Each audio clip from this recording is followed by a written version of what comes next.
aplauso a nuestros panelistas. Bienvenida a su casa, a Tabasco. Damos la bienvenida a la doctora Tania Mendoza Bonderborch. Bienvenida, doctora. Un gusto y un placer que nosotros tenerle en esta ciudad.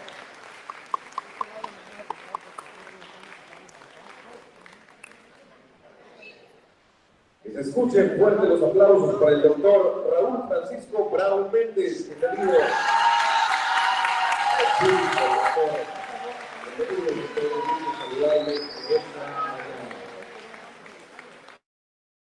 Dios, un fuerte aplauso a nuestro siguiente panelista, el doctor Leonel Pérez Expósito.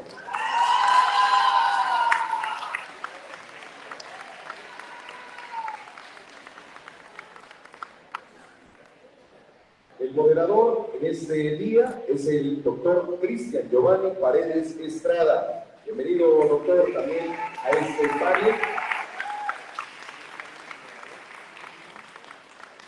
Les reitero el tema: inteligencia artificial en la investigación educativa, oportunidades, desafíos éticos y transformación de roles. Esto es el 23º coloquio de posgrado en la Universidad Pedagógica Nacional, Unidad 271 del Estado de Tabasco. Sean todos bienvenidos, vamos a disfrutar de esta importante experiencia educativa.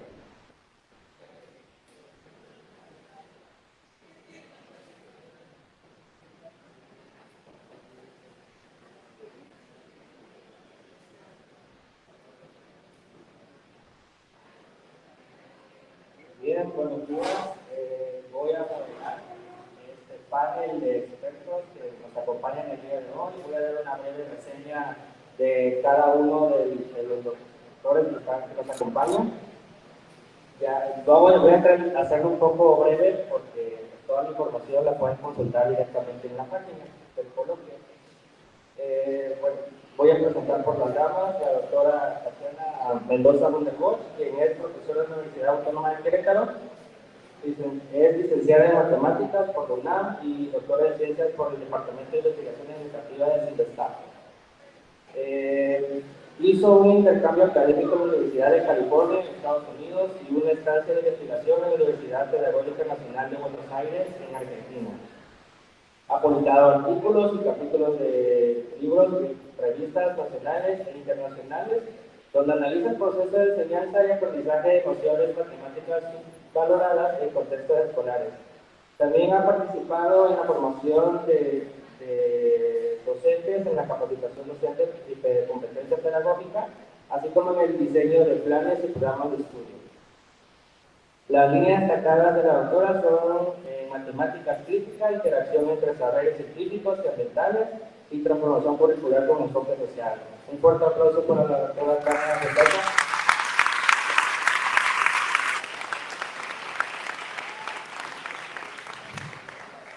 Del mismo modo, presento al doctor Leonel Pérez Expósito, quien es profesor titular y responsable de la Comisión de Desarrollo Educativo en la UAM de Xochimilco.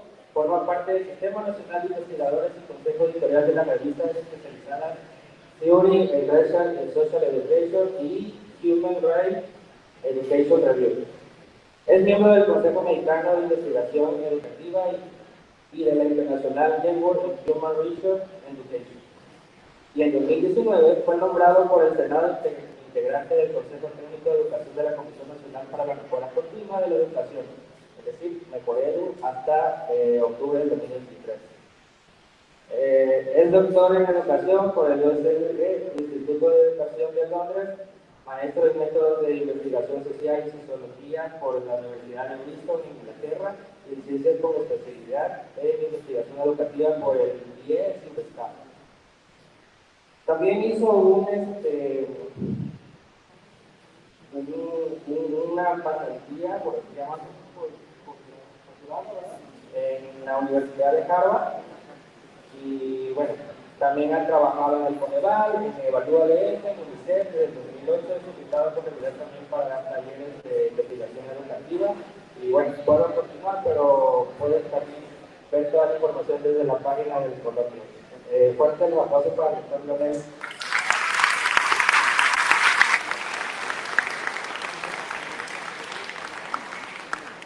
Por último, nos acompaña el doctor Raúl Francisco Brown Méndez, quien es profesor de aquí, de nuestra casa de estudio de la Universidad Pedagógica Nacional UPN 271, es psicólogo, tiene experiencia también trabajando en USAER, en Emiliano Zapata, promueve la inclusión educativa desde una perspectiva ética y transformadora. También tiene estudios en psicoterapia gestal y ofrece consultoría psicoterapéutica y enfoques gestáticos. Cuenta con maestría en integración educativa, que fue hecha aquí mismo en la 271, un doctorado en educación, 2 postdoctorados que está estudiando, que es innovación educativa en escenarios emergentes, y otra que es investigación en publicación científica. El doctor, bueno, Brown ya lo conoce mucho, amigo de muchos, y démosle también la bienvenida con un fuerte aplauso.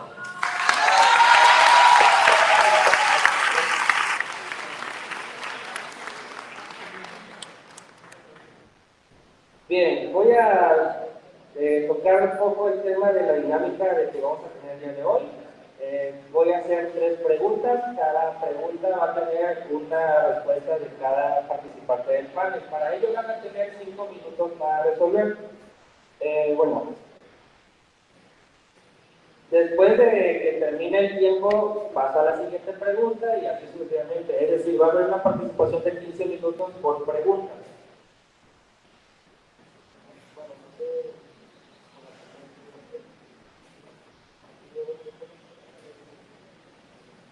Bueno, vamos a dar inicio a la primera pregunta que dice así.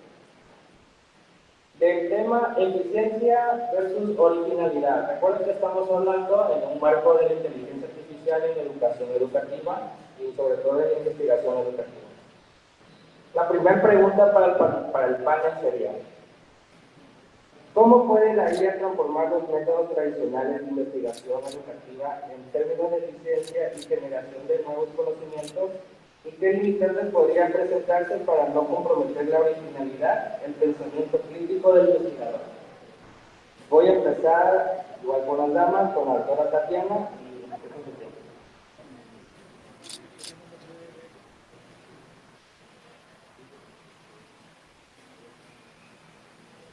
¿Ahí me escuchan?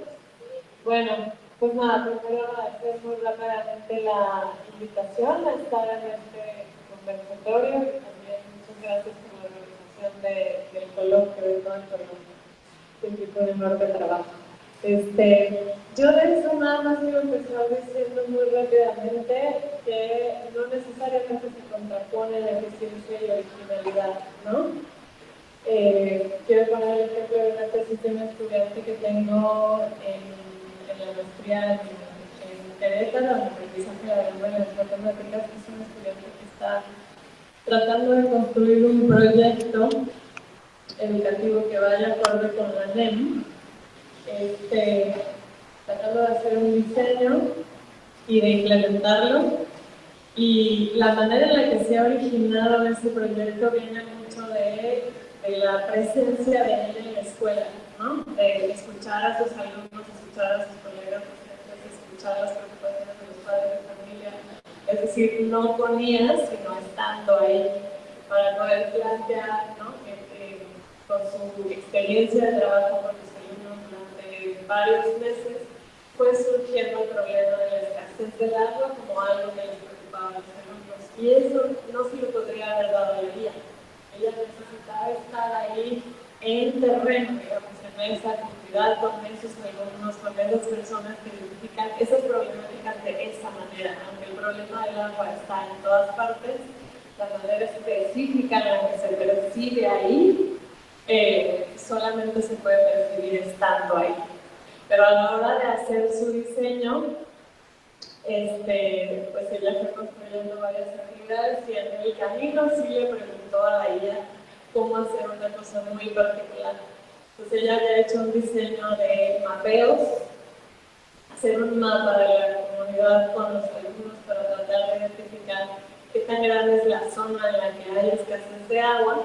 Y en el camino le pregunta algo a la IA y la IA le da una idea muy bonita, ¿no? Que era preguntar a los estudiantes que escribieran una historia sobre el agua, una anécdota sobre el agua de ellos, sobre sus familiares, que le hicieran una postal y que esa postal la pegaran en el mapa, para que el mapa tuviera también algo narrativo, algo de oralidad. Esa fue una idea increíble, de la idea que ella integró a un proyecto que fue gestado por estar en terreno. Entonces, es un ejemplo de cómo, digamos, se combinan eficiencia y originalidad, ¿no? De cómo la originalidad proviene de todo el trabajo cotidiano con la comunidad escolar y la comunidad más amplia, pero que ahí la IA puede muy rápidamente solventar ya algunos detalles del diseño que van surgiendo sobre la marcha.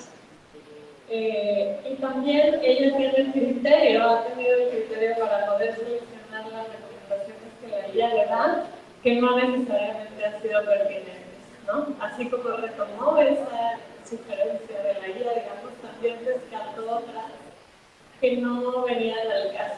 Entonces, pero ese criterio proviene otra vez de la experiencia, ¿no? Entonces, esas relaciones entre estar en el terreno y pedirle las recomendaciones a la IA es importante no perderlas.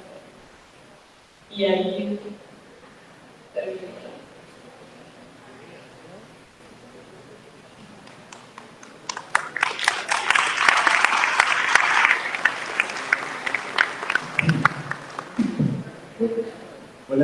Buenos días a todas y a todos.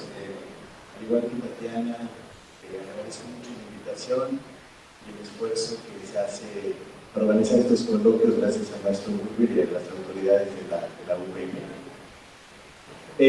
Bueno, yo creo que es muy evidente que se está transformando la forma en la que hacemos investigación con inteligencia artificial. Quisiera centrar mucho las reflexiones del panel en la investigación y posgrado, porque es la mayoría del público que está aquí y lo que ello puede implicar. Me parece muy claro, incluso creo que lo vi en algunos de los trabajos que me tocaron, cómo la inteligencia artificial pues, nos ha ayudado a acelerar y a ser más eficientes los procesos de armar un proyecto de investigación. Podemos usar la inteligencia para revisar literatura, hacer análisis crítico de esa literatura, con esa literatura plantear un problema, pedirle a la IA que nos dé opciones de preguntas de investigación, plantearle nuestras ideas que tenemos para llevar a cabo el proyecto y sugerirle que nos haga un diseño metodológico desde la perspectiva cualitativa. Después, una vez que termina, digamos, la fase del proyecto, cuando estamos en la etapa de construcción y análisis de datos e información, podemos hacer entrevistas a distancia con entrevistadores virtuales de inteligencia artificial. Si hacemos nuestro trabajo de campo nosotros mismos, esos datos los metemos a alguna aplicación de inteligencia artificial para que los analice, nos sugiera categorías centrales, relaciones entre esas categorías, y finalmente el reporte de la investigación, pues le pedimos a la inteligencia artificial que nos haga una tesis con esta estructura. O sea, en todos los procesos centrales de la investigación estamos ya integrando la inteligencia artificial y probablemente muchos de ustedes que están aquí lo están haciendo ya en sus propias investigaciones. Quisiera concentrarme más que en el asunto de la originalidad, en el pensamiento crítico como una capacidad que es muy importante en la formación de posgrado y algo que se busca formar a través de la investigación. En la génesis de las funciones psíquicas superiores, Vygotsky nos plantea que todos los seres vivos tenemos un sistema de actividad dado por naturaleza y que el ser humano es el único que puede ampliar ese sistema de actividad a través de herramientas físicas o simbólicas. Es decir, nuestro sistema de actividad naturalmente no nos permite respirar bajo el agua, pero podemos ampliarlo con las herramientas que hemos creado. Las herramientas simbólicas como la escritura nos permiten ampliar un montón de capacidades. Es decir, en Vygotsky la innovación, la construcción de herramientas está vinculado, yo diría, a una expansión positiva de nuestras capacidades. Sin embargo, desde hace tiempo venimos viendo que la tecnología puede jugar también la inversa. Por ejemplo, Jonathan Haidt ha hecho estudios muy claros de cómo la tecnología en el aula dispersa el uso de los celulares, dispersa la atención del alumnado. Han habido muchos estudios de cómo la tecnología, en lugar de expandir nuestras capacidades, las reduce. Y pienso que frente a eso estamos con la IA en la investigación. En lugar de propiciar el desarrollo del pensamiento crítico, lo puede inhibir, o lo está inhibiendo ya en aras de ser más eficientes. Entonces pienso que los límites que tenemos que poner es en la asesoría que hacemos de esos trabajos, de cuidar hacer las cosas, y estoy en el equipo, de cuidar hacer las cosas a la antigüita, de cuidar hacer las cosas a la antigüita, porque mucho de la escuela tiene esa característica, diría yo, virtuosa.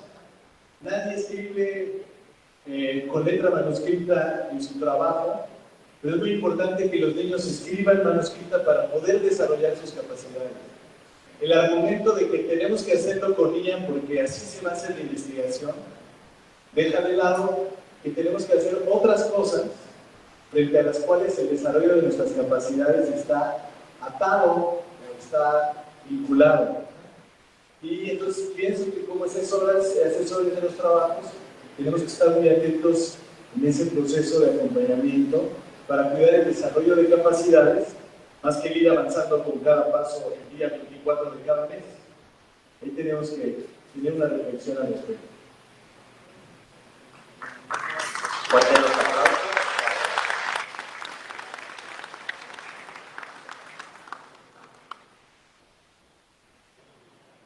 Muy buenos días a todos, compañeros, alumnos, maestros que nos acompañan este día en este conversatorio, realmente dialogar y aprender entre pares, retroalimentar y hacer de esta condición.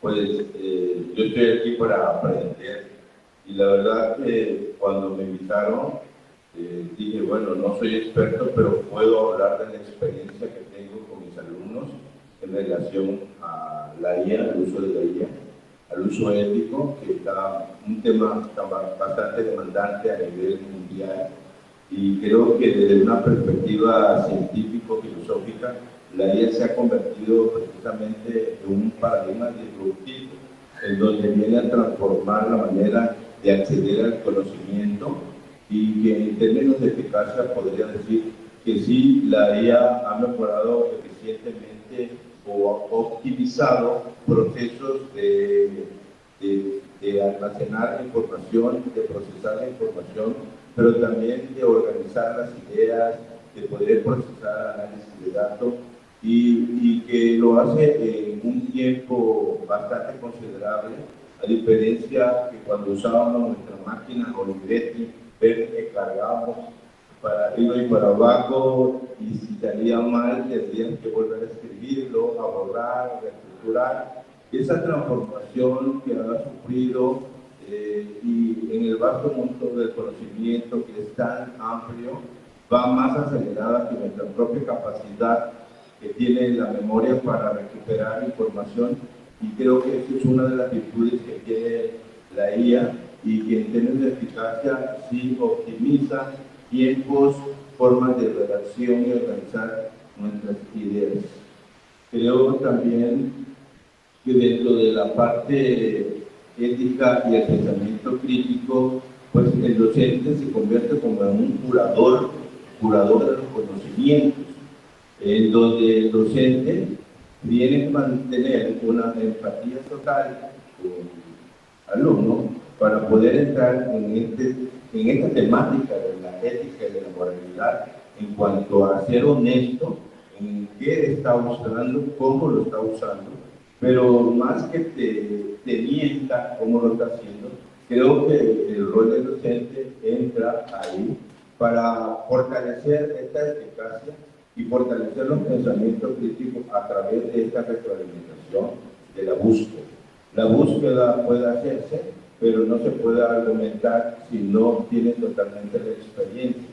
La información puede recuperarse en línea o de las diferentes fuentes de la IA, pero sin embargo, al momento de discernirla, de argumentarla, de compartirla con el compañero, bueno, se ve una limitante.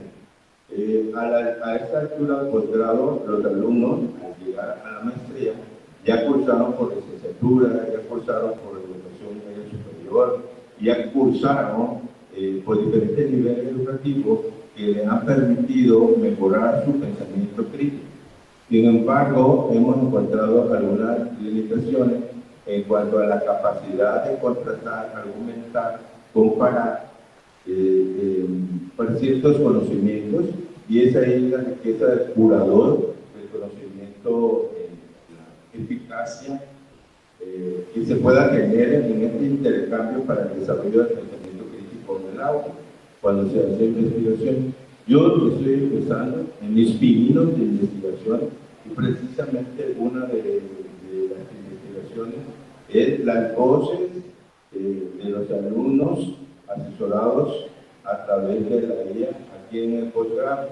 Y bueno, 37 alumnos respondieron, que agradezco infinitamente la respuesta que se hizo a través de una encuesta, que aquí tengo los resultados, pero que también se hizo preguntas semiestructuradas al grupo de alumnos que asesoro en el posgrado, y ellos no se han alejado del uso de la IA, sino en el compartir y retroalimentar todos los conocimientos que se van generando a través de la IA, pero el docente debe pues, tenerlo como un paso adelante en el conocimiento y uso de esas herramientas digitales, porque de repente el alumno nos rebasa.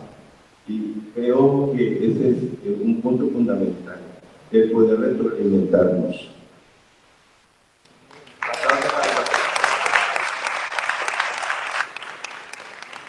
Bueno, de esta primera parte hemos rescatado el trabajo de campo que se puede favorecer e incluso optimizar el tiempo, sobre todo en las transcripciones. Aquí en UPN ya hemos adoptado la inteligencia de Pinpoint, que ahora con la actualización, ahí mismo ya viene incluido el Gemini, que es la inteligencia de Google. Y ahí mismo le pueden ir preguntando de esas categorías, ya no es tan necesario irlo. Y esa es parte también de que hay que pensarse, porque todo lo está generando tal cual la guía, y esto puede un poco alejarnos de la realidad. Sin embargo, con responsabilidad y ética lo podemos hacer un uso adecuado. El día de ayer, con las presentaciones que tuvimos, pudimos notar en muchos trabajos de campo cuando se enjuicia a las personas que están siendo investigadas, y a veces esto hace que nuestro análisis tenga un camino que no debe de ser tan viable. ¿Por qué? Porque pues ya va nuestro pensamiento y nuestro juicio en el análisis. Por ahí lo comentó el doctor Expósito cuando dijo, le puedo preguntar sobre eso, redirigir el análisis, porque muchas veces desde que empezamos a leer empezaron que el papá es un irresponsable, que el maestro no planea, que ya empezamos a tener esto. Entonces le podemos hacer esta pregunta a la IA, y la IA, como es algo artificial, es genérico, no tiene juicio como tal, nos puede reorientar y regresar toda la información de categorías. Pero eso sí, estudiantes y maestros no se hagan dependientes de la IA. ¿Okay? Vamos a pasar a la segunda ronda de preguntas. Voy a cambiar un poco de dinámica. ¿Por qué? Por los tiempos.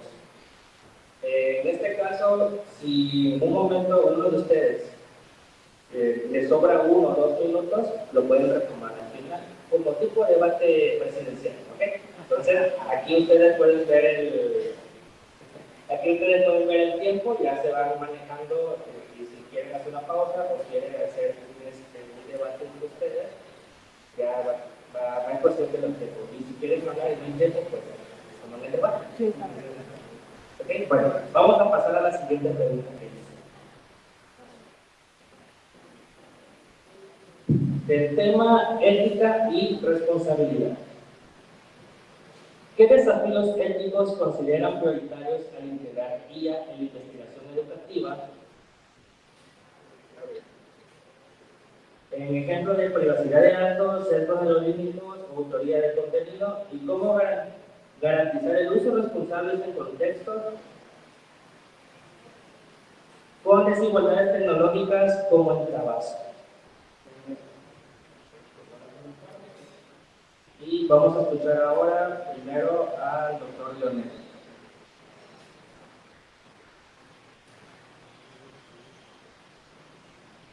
Bien, pienso que el primer desafío ético es pensar críticamente sobre la inteligencia artificial y las nuevas tecnologías en el marco, digamos, de un orden global, en donde la tecnología es creada por empresas con fines de lucro y que esto tiene, digamos, consecuencias en términos de desigualdad y de concentración de la riqueza. La inteligencia artificial está ligada a futuros de desplazamiento del trabajo, de concentración de la riqueza en menos manos y de despojo de capitales en la población. Entonces, en primer lugar, pienso que es muy importante tener una reflexión crítica de en qué estamos participando cuando hacemos uso de la tecnología, en qué procesos más amplios de desigualdad estamos participando. La otra reflexión tiene que ver con, digamos, desde una perspectiva más antropológica. No hay actos, ni mucho menos objetos ni tecnologías en sí mismo buenas y malas, sino que la ética tiene que ver mucho con el medio cultural e institucional en donde esas prácticas y esas tecnologías se colocan. Entonces, ¿qué problemas observo yo en los contextos escolares que no son positivos para un uso ético de la IA? Es que en la escuela aprendemos que lo importante es avanzar y tendemos a tener una aproximación instrumental a la escolaridad. Muchas y muchos estudiantes deciden estudiar una licenciatura porque es importante tener la licenciatura y deciden hacer una maestría porque es importante tener una maestría porque me va a servir para tal y tal cosa. No es un fin en sí mismo, sino es un medio para conseguir algo. Esos supuestos beneficios de la escolaridad de carácter instrumental llevan y han llevado durante mucho tiempo a que tanto estudiantes como profesores no actuemos de manera ética en los contextos. Es decir, estamos dispuestos a hacer lo que sea por obtener esos beneficios. Yo como profesor de una institución de educación superior, pues desde los 90s hay todo un programa de becas y estímulos que orienta el trabajo de los investigadores, y los investigadores van haciendo cualquier cosa por publicar más para obtener los beneficios. De la misma manera, el alumnado va haciendo cualquier cosa para terminar su tesis a tiempo y tener los beneficios. Y para esa lógica que no es muy ética, la inteligencia artificial viene como anillo al dedo, porque nos permite hacer todo eso más rápido.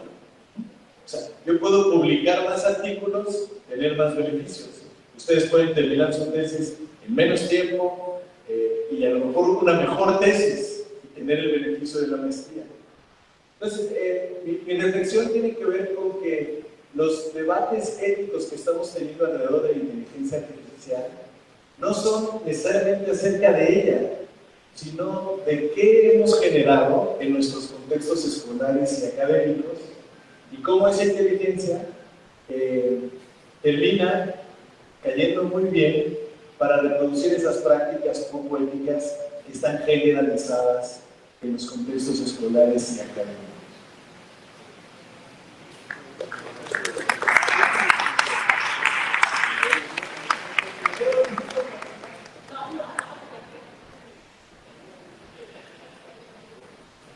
¿Listo? Bueno, yo también me quería sentar en el segundo punto que marcó Leonel de considerar el uso de las IAs no en sí mismo, sino dentro de todo un contexto digamos, institucional que potencializa el uso de las IAs, lo restringe, o sea, que define mucho el uso. Y para eso tengo otro ejemplo de otra tesis que tengo de una alumna que también está viendo cómo llega la NEM a una escuela telesecundaria, pero ella no está diseñando un proyecto, a diferencia de la primera, sino más bien está haciendo un trabajo como etnográfico, tratando de entender cómo vivían los maestros en la escuela la implementación de la NEM el primer año.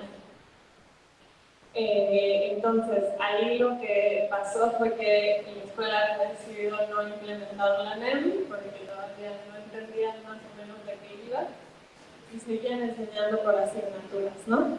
Las asignaturas de secundaria que las daba pues, el mismo maestro porque era una telesecundaria. ¿Qué pasa? Que pues llega el supervisor en octubre, a 2 meses de haber empezado el ciclo escolar, y pues demanda que la NEM ya tiene que estar implementándose pues, ya, ¿no? Entonces se decide en consejo técnico implementar la NEM a partir de la siguiente semana. ¿Qué pasa con esa decisión del consejo técnico? Que en una de las clases, uno de los profesores decide, ahí por acá tenía el ejemplo preciso, pero bueno, uno de los profesores les dice, a ver, a los alumnos, van a reorganizar sus libretas, tenían sus libretas por materia, no me acuerdo exactamente cómo eran las materias de telesecundaria, pero matemáticas, lengua, geografía, historia, etc. Ciencias. Entonces, necesitan reorganizar sus libretas, ¿no? Quiten el resorte y vuelvan a organizar, junten materias. Pero ¿cómo las organizamos? Pues como sea. El chiste es que ahora van a ser por campos formativos y entonces hay que integrar materias. Y, pero profe, tengo que juntar lengua y mate, sí, tú junta lo que quieras. El chiste es que estén juntas. Algunas, ¿no? Entonces ya llegan con sus libretas, cada quien decidió cómo, cada estudiante cómo ocuparlas. En la siguiente clase, el maestro dice, bueno, vamos a hablar de las fracciones y los decimales. Y a ver, yo quiero preguntarles, ¿qué tienen que ver las fracciones y decimales con los lenguajes? Porque como hay que construir interdisciplinas, según marca la NEM, ¿no? Entonces va viendo como una sucesiva delegación de la responsabilidad de implementar la NEM. Algo que viene, digamos, de arriba, del desarrollo curricular, recae en la figura del supervisor, asegurar que se implemente en las escuelas, y luego eso recae en el director, que lo lleva al consejo técnico, eso se delega a los profesores, que lo tienen que digamos, materializar en sus clases, y el profesor lo delega a los alumnos. A ver, alumnos, ¿qué tiene que ver las fracciones y decimales con los lenguajes? ¿No? Porque construir interdisciplina, como se plantea en el proyecto, pues es un trabajo muy complicado de largo tiempo y es un tiempo que no se tiene desde la demanda de hay que implementarla ya. Entonces, lo que relata la alumna es, pero tengo una extra de la turno pasada. Yo voy a usar. Lo que relata mi estudiante es que los alumnos se quedan así, hay un momento de silencio, se empiezan a ver entre ellos, hasta que una niña saca el celular y le pregunta a la IA qué tiene que ver, y la IA le saca una definición de diversidad lingüística, ¿no? La diversidad lingüística es esto y esto y esto. Y la reacción del profesor, normalmente los profesores reaccionamos con dato celular, ¿no? Pero la reacción del profesor esta vez fue, a ver, ¿qué más dice? Entonces, digamos, hubo como una legitimación de, pues sí, vamos a usar la IA para que nos diga cómo hacer interdisciplina, ¿cierto? En estos temas particulares. Y entonces le sigue preguntando, y la IA responde que en el uso cotidiano de la lengua intervienen las fracciones como metáforas, porque, por ejemplo, se puede decir que una persona se siente partida a la mitad, ¿no?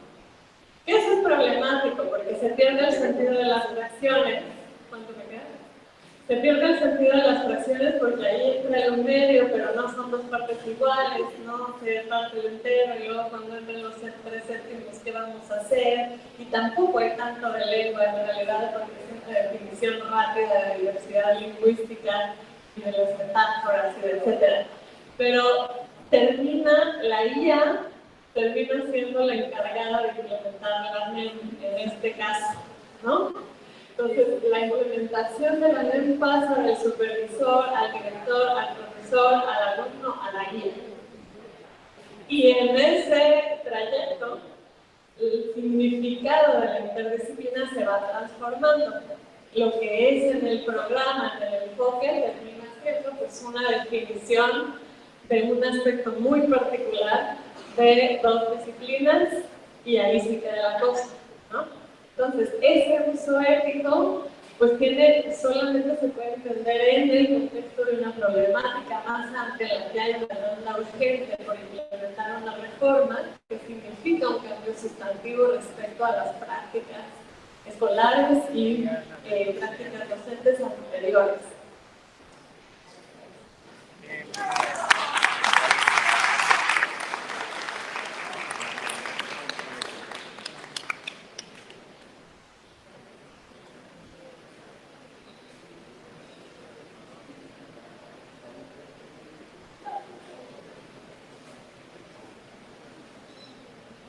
Bueno, quiero partir de una de las preguntas que le hice a los alumnos, que sugeriría para una integración ética de la IA en asesoría académica.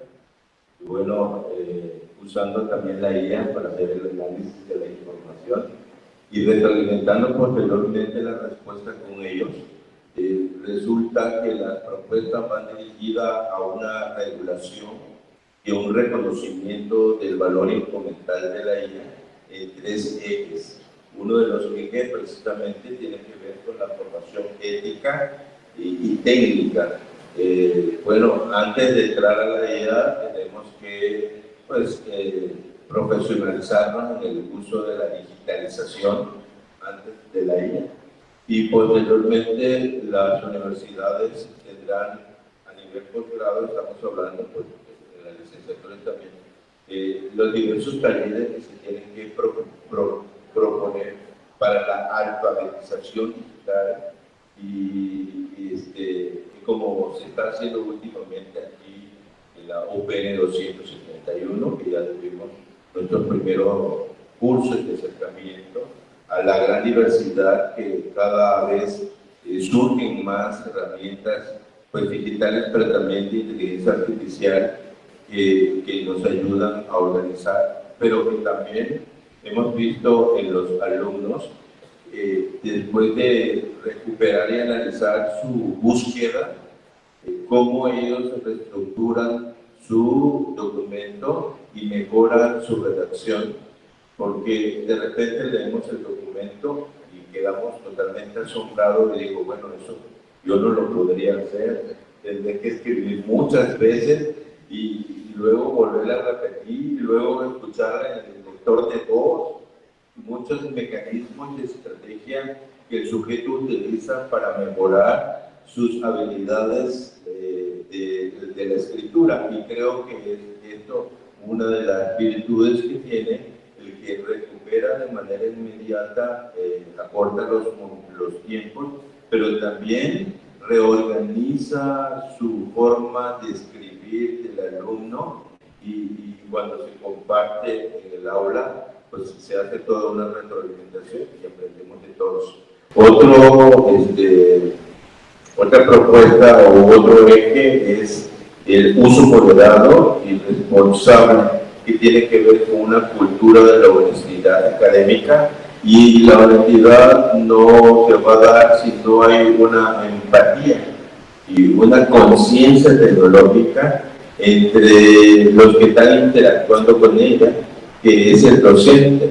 Quiero repetir nuevamente que el docente, al convertirse en un curador de conocimiento, pues tiene que apoyar ya, ser el mediador, como muchos autores dicen desde la filosofía crítica. Pasar a la tercera ronda, que dice así.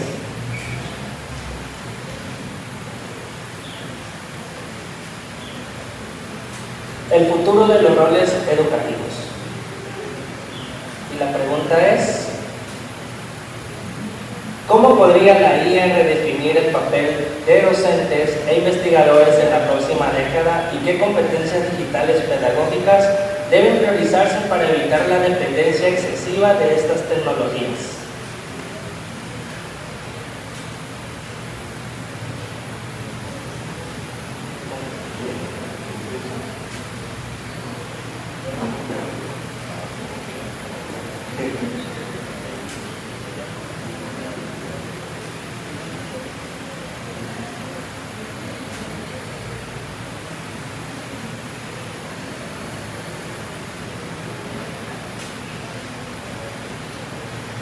Muy bien, bueno, el futuro de los roles educativos, bueno, creo que se tiene que centrar en la redefinición o resignificación que posee el rol del sujeto como o el investigador o el asesor de tesis, en este caso, en cuanto a la forma de la búsqueda de la información, como curador de conocimiento, seleccionar las herramientas que permitan buscar la información adecuada, pero que además contrastarla en el sentido del desarrollo del pensamiento crítico, y un ejercicio que se hizo precisamente ayer en la mesa temática de inclusión, que agradezco al doctor Jorge que estuvo ahí en la mesa, al doctor Pablo. Parece ser que esa mesa todos fueron centrados en la temática del TEA, del trastorno espectro autista. Entonces, independientemente de que todos usaron el día para poder argumentar su temática, siempre encontramos diferencias precisamente en la forma en cómo dieron la instrucción a la IA, ¿no? Entonces, el ser preciso y claro en la búsqueda, pero con ese seguimiento que el asesor o el mentor tiene que hacer, tiene que partir en rebasar los conocimientos en el uso de las diferentes herramientas digitales, pero también de la IA generativa, porque la IA generativa tiene que ver precisamente con esos buscadores de conocimiento. Antes teníamos que acceder a Google Académico, directamente a las revistas. Ahora, con esta herramienta podemos aglutinar y hacer mapas en relación a las temáticas, pero tener el cuidado precisamente que tenga los permisos, pero también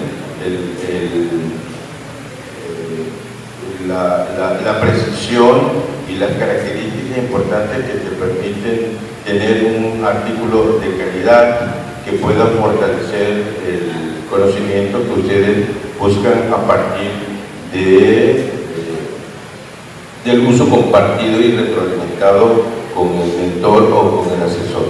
Creo que la redefinición del rol que desempeña el mentor o el docente en relación a la investigación tiene que ser totalmente compartida. Y en este sentido vemos que todos están muy de acuerdo en el uso moderado de la IA, pero también que tiene que ser muy reflexivo y utilizar criterios académicos que nos permitan realmente realizar un aprendizaje autónomo, pero totalmente en un constante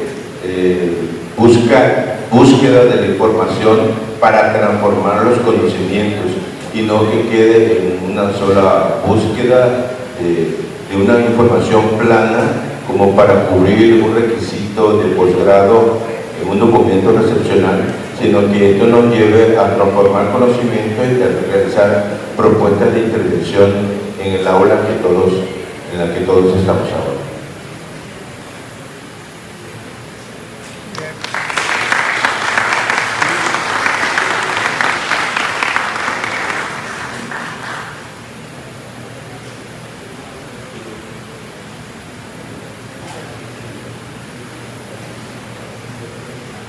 Ahí está.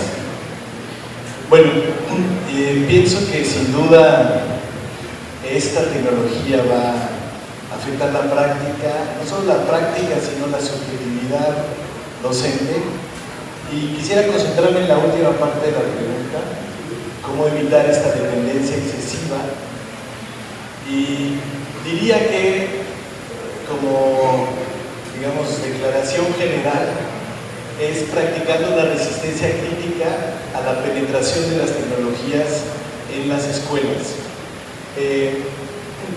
Las nuevas tecnologías tienen un efecto de... la sensación es que su penetración es inevitable. La televisión a color que se creó a mediados del siglo pasado tardó varias décadas en expandirse a la mayoría de los hogares del mundo y de los países. Apenas en el 2010 empezaron las cámaras frontales en los teléfonos celulares inteligentes. ¿Quién de aquí no tiene cámara frontal en su teléfono? Todo el mundo. El ritmo de penetración de la tecnología y su amplitud es cada vez más intenso, y yo quisiera que pensáramos sobre los efectos negativos de la tecnología y de la incorporación de la tecnología dentro de las aulas. ¿Somos en efecto seres humanos hoy más conectados con nosotros que antes?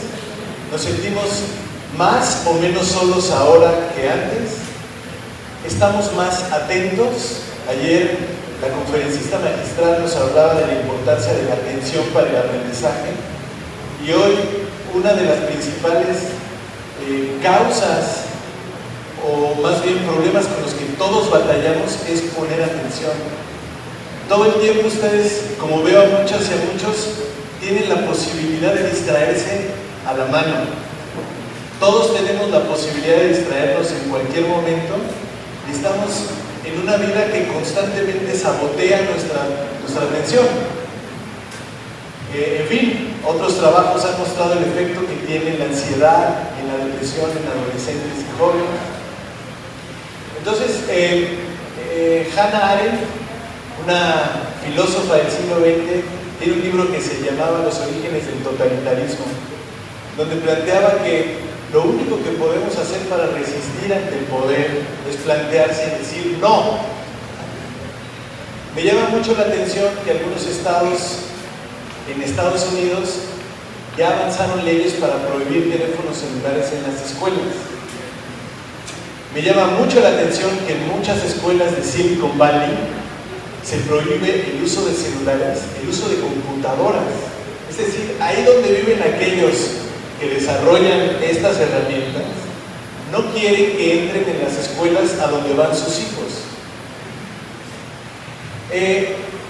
Tenemos que combatir esta sensación de inevitabilidad y también reflexionar críticamente frente a la corriente que siempre ven la incorporación tecnológica como algo positivo en la educación, y que no tenemos de otra más que integrarla, y tiene que estar en la escuela, y ahora ya no queda de otra más que meter la inteligencia artificial en todos nuestros procesos, porque es inevitable. El ejemplo que les estoy dando de no celulares en las escuelas es un ejemplo que va creciendo en distintos países, que nos muestra que es posible decir no, para salvaguardar algo que es fundamental, que es, por un lado, el bienestar emocional de las niñas, niños, adolescentes en las escuelas, y por otro lado, la posibilidad que nuestras escuelas sigan siendo espacios de desarrollo de capacidades humanas, que a fin de cuentas son las que van a marcar la diferencia frente al desarrollo de estas inteligencias. Entonces, reiteraría un poco mi planteamiento del principio vinculado al trabajo de investigación, el acompañamiento que hacemos en los posgrados. Tenemos que estar muy atentos de cómo evitar, así lo voy a decir, el uso de la inteligencia artificial en los trabajos de investigación, recuperar los procesos previos a eso, que son los que aseguran que esas habilidades se desarrollen. nadie va a poderlo evitar realmente. O sea, nuestros estudiantes van a usar la inteligencia artificial, pero si no creamos estos espacios de oasis, si no potenciamos este carácter de la escuela, de resistencia, de pausa, de suspensión, como dice Machelet y Simmons, va a ser complicado que podamos vincularnos a proyectos educativos transformadores que tengan sentido y que hagan una diferencia con las máquinas del futuro. Entonces, mi llamado aquí más bien es radical a pensar cómo salvaguardamos nuestros espacios escolares.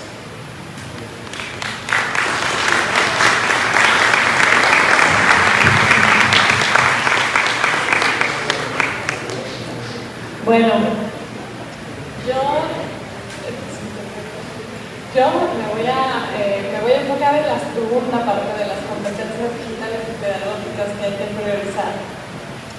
Y un poco también mi llamado en el sentido de similar, no sé si tan radical, pero sí de no perder de vista lo importante que es valorar el trabajo del maestro de carne y hueso presencial. Porque he visto estudiantes de licenciatura, de maestría y doctorado que empiezan a enfocarse sus preocupaciones para las tesis son estas, las competencias digitales de los docentes, y entonces se centran exclusivamente, a veces, en algunos casos, en esas competencias digitales y tienden a veces a juzgar de manera muy fuerte el trabajo del docente en función de qué competencias tiene o qué competencias no tiene. De modo que un profesor que lleva 30 años trabajando con los alumnos, tiene toda esta enorme experiencia, termina siendo desvalorizado porque no domina no sé qué, y el PowerPoint y y el otro. O sea, no solamente las IAs, ¿no? Sino todo el arsenal de tecnologías posibles para usar en el salón de clases. Pero, y esto en un contexto en el que llevamos ya bastante tiempo, un par de décadas, en las que se ha ido perdiendo la legitimidad de los docentes por una cantidad enorme de procesos en los que no me puedo detener ahorita, pero cada vez más el maestro es puesto bajo sospecha, cada vez más se pone en duda la legitimidad de su trabajo. Y al mismo tiempo hay un montón de investigaciones que han mostrado que el maestro pues, es insustituible. La IA no va a decir a qué alumno le da vergüenza pasar el pizarrón, por ejemplo, ¿no? ¿Qué alumno habla una lengua originaria y no se atreve a participar en español en clase porque siente que su lengua va a ser puesta en segundo lugar y que va a ser juzgado por hablarla? ¿Qué alumno es el que suele tomar la palabra y que siempre quiere acaparar el micrófono? ¿Qué alumno le cuesta más matemáticas que en geografía o de alguna otra cosa? Todas esas cosas no las dice la IA. Mucho del aprendizaje, y eso está muy documentado, mucho del aprendizaje escolar sucede en la interacción cara a cara. Y tiene mucho que ver la orientación corporal, la mirada, la cercanía corporal, y entonces está el celular ahí en medio que, digamos, interfiere en esas interacciones, ¿no?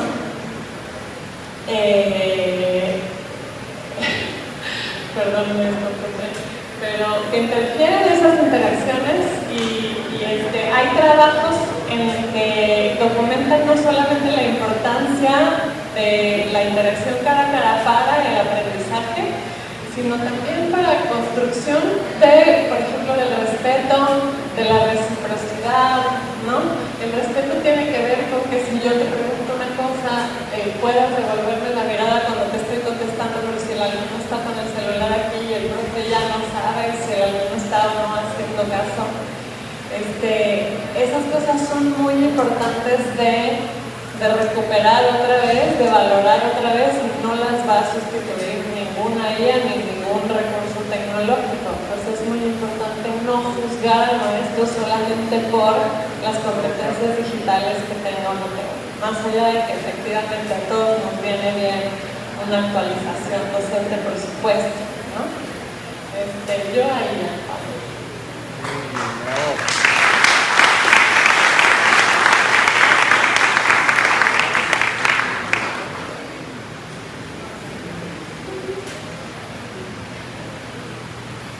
Bueno, voy a aprovechar mis minutos que me quedan. Pensando en el papel que tendremos que asumir como agente co-transformador del docente en la investigación, pues no nada más como investigador, sino que el sujeto o el alumno se va transformando a partir también de algunos guías que son utilizados dentro del aula y que mejoran la didáctica inclusive y muchas habilidades dentro del aula, que esto impacta definitivamente en la manera en cómo va a investigar o cómo va a redactar, cómo va a organizar sus ideas. Entonces no es netamente el hecho de hacer su investigación, sino que transversalmente las otras asignaturas, las nuevas didácticas y uso de herramientas nos permiten desarrollar otras habilidades que no propiamente de la tecnología, pero sí en el uso compartido y retroalimentado de esas búsquedas o de esos usos de diferentes herramientas que son, pues, que está clasificada por categoría de herramientas para evaluar, herramientas, gamificaciones. Entonces eso, apelando al proceso inherente, la capacidad que tiene el sujeto de aprender, no nada más aprende desde la recepción de un sentido, sino que esto le permite tener alerta en todos los sentidos para apropiarse y poder transformar y guardar un poco mejor la información, porque se ha subestimado, como dijo la doctora Rubí ayer, a la memoria, pero no a la memoria comprensiva, como también lo comenta Francisco Mora en su libro Neuroeducación. Entonces, el hecho de usar las herramientas, pero también el aprendizaje dialógico, el poder retroalimentar en el aula todas estas actividades y llegar de diferentes lugares de información y transformarla a través de los diferentes sentidos, va consolidando muchos aprendizajes, pero también se va trasladando a esa parte de la investigación y de la asesoría de tesis en este caso. Muchas gracias.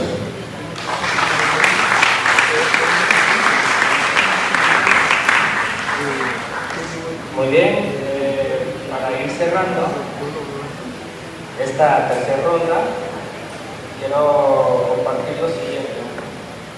La dependencia que hemos también generado con nuestros estudiantes o uno como persona, de por sí, si los mexicanos a veces dejamos las cosas al final, y alguien que no las hace en un ratito, lo vamos a dejar más al final. O sea, hay que tener un poquito de consideración en esa parte y responsabilidad ética y profesional cuando vayamos a hacer un trabajo, en este caso, de información. En atención a lo que están comenzando, igual hay la teoría de la evolución. Sí, rápidamente. Los humanos empezaron a caminar de forma como por abajo, se fueron hasta que quedaron perdidos. Y parece que hay un proceso de pasar a estar bien paraditos y ya podemos estar así. Entonces hay como que ese proceso porque ya no estamos pensando como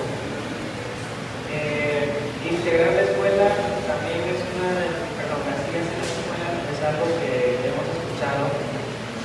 hemos escuchado siempre. Hay que meterlas, hay que hacer esto, hay que hacer lo otro. Sin embargo, no nos dicen cómo hay que hacerlo. Para esto yo les propongo así a grosso modo el aula invertida y la gamificación. Con esto ustedes pueden empezar a buscar esta información para que puedan ya llevar estas inteligencias. Quizás no todas las escuelas cuentan con lo que es un aula tecnológica o el internet o red, entonces pueden emplearlo desde casa y llevarlo de una otra manera. Bien, damos por concluido la tercera ronda, vamos a la cuarta ronda. Es momento de rondas de preguntas del público. Para esto van a tener 10 minutos y la ronda será de 3 preguntas del auditorio hacia los panelistas.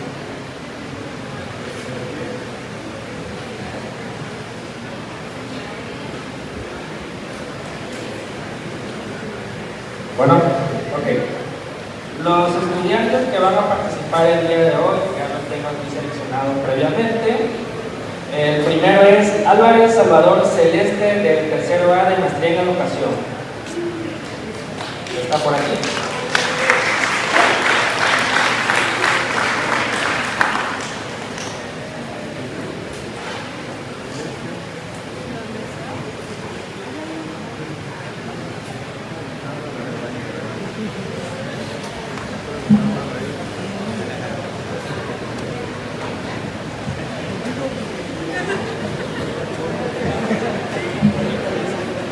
Buenos días, un gusto escuchar el debate, muy interesante.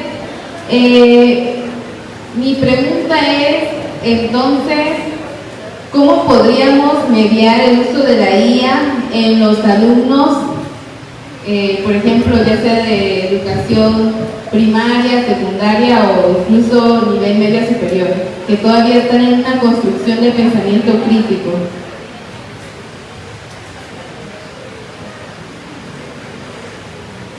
Muchas gracias.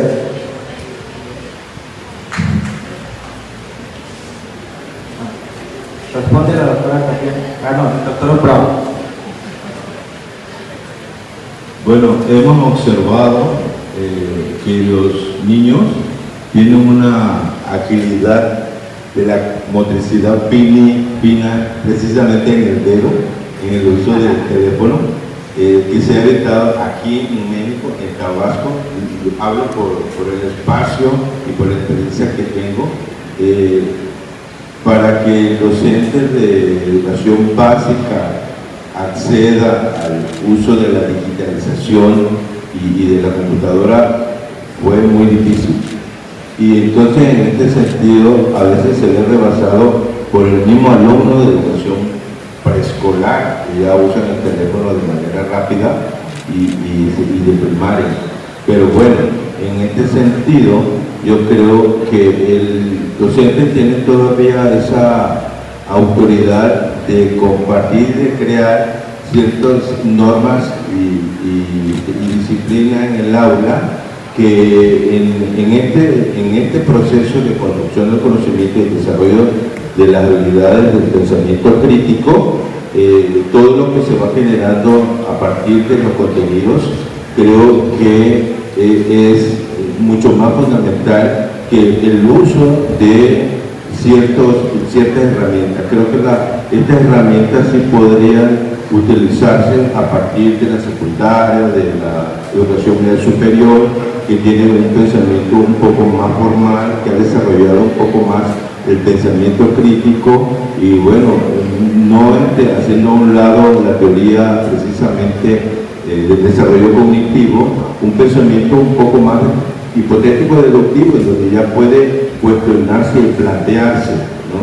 Sin embargo, el docente sí tiene que transformar y resignificar su rol en el aula, pues hay muchas herramientas que podrían mejorar la didáctica también para transformar y desarrollar la habilidad del pensamiento crítico en educación básica.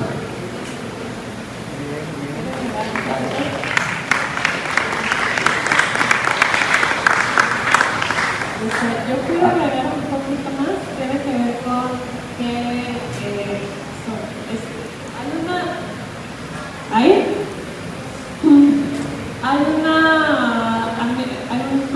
un cierto contraste entre, por un lado, niños cada vez más chiquitos con cada vez más acceso a los aparatos, ¿no? Los niños tenemos de preescolar, incluso de educación inicial, que ya están enchufados viendo Peppa Pig, etcétera, que no hay, o sea, sin satanizar, ¿no? Pero que cada vez pasan más tiempo en los aparatos y al mismo tiempo yo he visto ya varios directoras de escuela que reportan que las habilidades corporales, la destreza corporal de los niños de ahora no tienen nada que ver, están mucho más atrofiados, así lo reportan ellas, que la generación nuestra. O sea, lo que decía una directora es, lo que ustedes eran capaces de hacer a los 5 años, ahora sus hijos no saben hacer ni la mitad, treparse a los árboles, correr, brincar, reaccionar rápido, todo eso que nosotros hacíamos, que jugábamos en el lodo, ¿no? Entonces, un cierto nivel de atrofiamiento de las capacidades corporales, al mismo tiempo que un cada vez mayor tiempo que pasan en los aparatos. Entonces, yo creo que para las escuelas, sobre todo en preescolar y primaria, pero también para secundaria y para preparatoria, pensar en actividades de aprendizaje que impliquen corporalidad, sacarlos a medir al patio, usar rompecabezas, ¿no? Jugar al stop, estoy pensando en cosas para matemáticas, jugar rayuela, etc. Hay un montón de actividades y que pues sí, tenemos el reto de plantearles una actividad que implique el uso del cuerpo y que le gane en interés a el contenido del celular.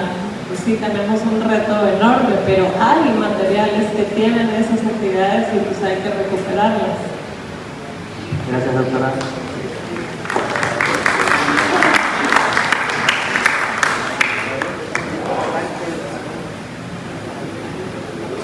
Muy bien, el siguiente alumno en preguntar es Hernández Ramírez Karina del Carmen, del segundo B de Maestría en Educación.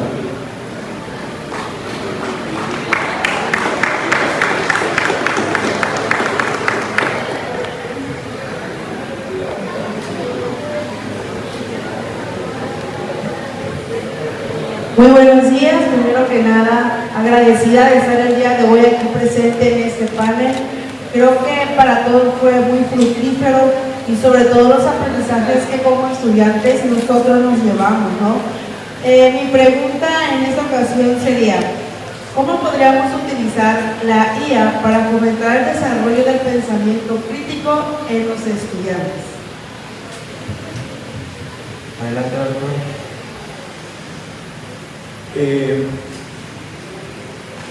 Pues yo primero cuestionaría, muy en la línea del doctor Raúl de Tatiana, ¿para qué queremos usar la IA para eso? O sea, ¿por qué nos sentimos exigidos o exigidas que para desarrollar el pensamiento crítico tenemos que usar la inteligencia artificial?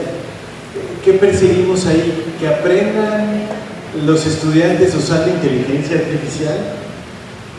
Pienso que eso es inevitable que lo hagan por su cuenta. Es decir, ¿quién de ustedes aprendió en la escuela a usar las redes sociales, a usar Google? Eso se va a aprender. No creo que tenga que ser una herramienta que traigamos a la escuela y que nos sintamos a fuerzas exigidos a incorporarla, si el énfasis es el desarrollo del pensamiento crítico.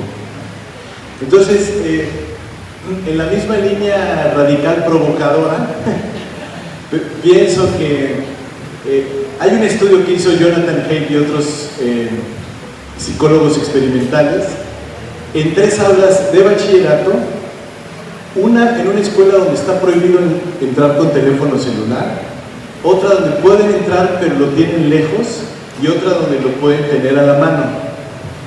Los investigadores midieron la capacidad de atención, capacidad de concentración, participación, pensamiento crítico, aprendizaje. En todas las variables que estaban midiendo, los mejores resultados son en el aula que está dentro de una escuela donde no se permite el celular. Y los peores resultados son en el aula donde los niños tienen el celular, los adolescentes, porque son adolescentes, tienen el celular a la mano. Entonces me pregunto, ¿de dónde nos viene la exigencia de que tenemos que integrarlo? Queremos enseñarles a usar estas herramientas. Yo pienso que eso lo van a aprender y que a la escuela le toca desarrollar otras capacidades, involucrarlos a otros conocimientos que no necesitan de eso. Entonces,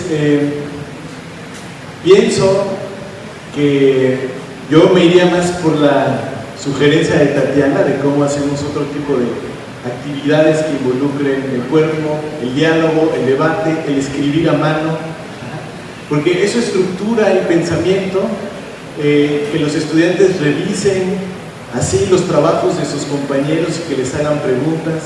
Eso estimula la generación de preguntas, la crítica, y eso es el pensamiento crítico. La IA puede hacernos pensamiento crítico que después nada más vamos a repetir. Entonces yo pienso que no va por ahí si lo que nos interesa es el desarrollo de este tipo de habilidades. Muchas gracias.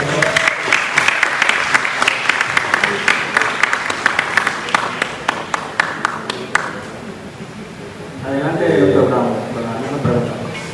Bueno, abonando los comentarios que ya se me refrescó la mente, precisamente cuando empecé a escribir acerca del desarrollo del pensamiento crítico en educación preescolar, porque yo trabajo en educación preescolar, pero en educación especial, entonces me preocupaba mucho el por qué los docentes usaban siempre actividades lápiz y papel, Entonces, y al buscar toda la información, como 70 artículos relacionados con el pensamiento crítico, casi siempre trataba de buscar cómo desarrollar el pensamiento crítico. Entonces, no quedaba yo satisfecho y quería como que me diera una receta, en realidad no la hay.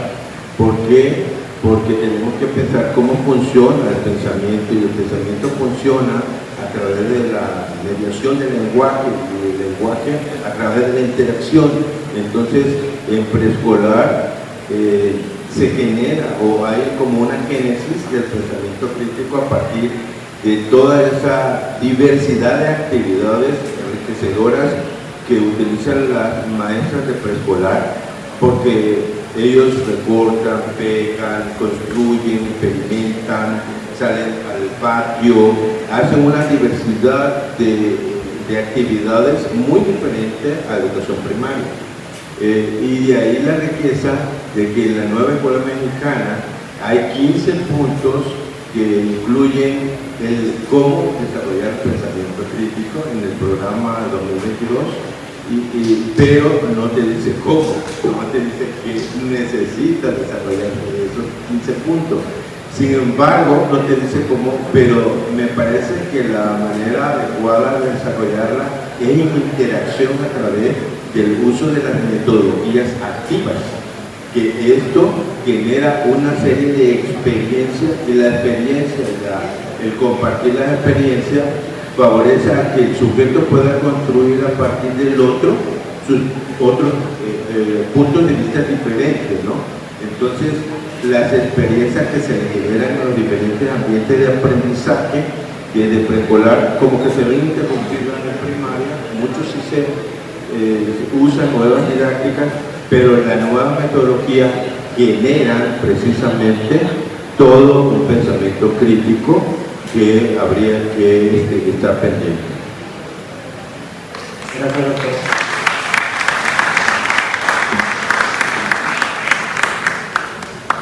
Como tercera participación del público, tenemos también al estudiante López García Rosa Rubí, del cuarto A, maestría en educación.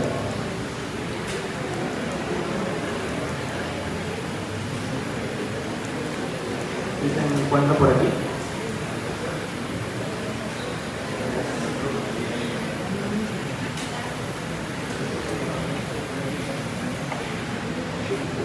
Bueno, buenos días. La pregunta que tenemos por acá en el grupo de cuarto semestre es la siguiente. Dice, ¿cuáles son las mejores plataformas basadas en la IA que se pueden usar en las escuelas para proyectos de investigación?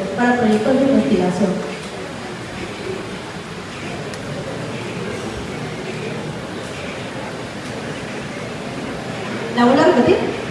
Por favor. ¿Cuáles son las mejores plataformas basadas en la IA que se pueden usar en las escuelas para proyectos de investigación?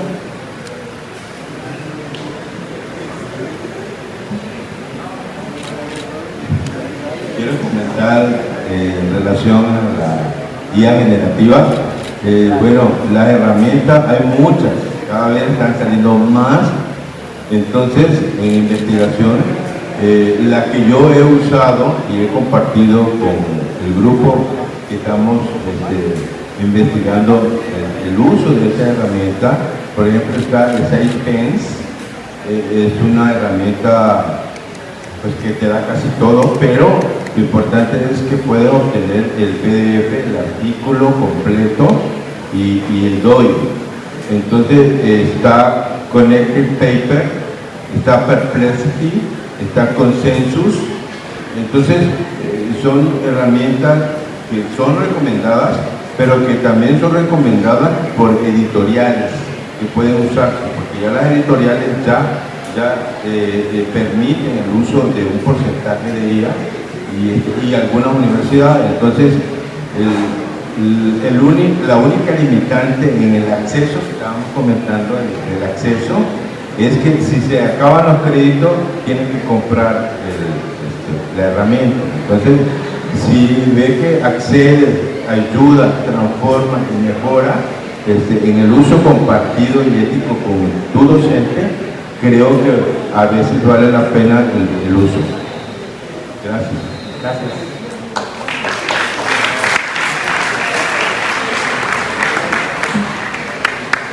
Muy bien. El uso que ustedes le den a la IA va a depender también del propósito y lo que están buscando en hacer. O sea, como bien lo comentó el Dr. Brown, hay diferentes IA y cada una da ciertas ventajas sobre editoriales o fuentes bibliográficas en las que ustedes pueden consultar, y no es nada más un algoritmo, o sea, no sería un algoritmo como tal universal, sino que ya es algo basado en un artículo, como lo puede ser también la IA de Umata o ChatPDF, las cuales pueden utilizarse tanto para la creación de un buen estado de arte o incluso el marco teórico. Pero bueno, eso ya tendrían ustedes que averiguarlo, investigarlo de manera responsable y no abusar de ello. Para finalizar esta ronda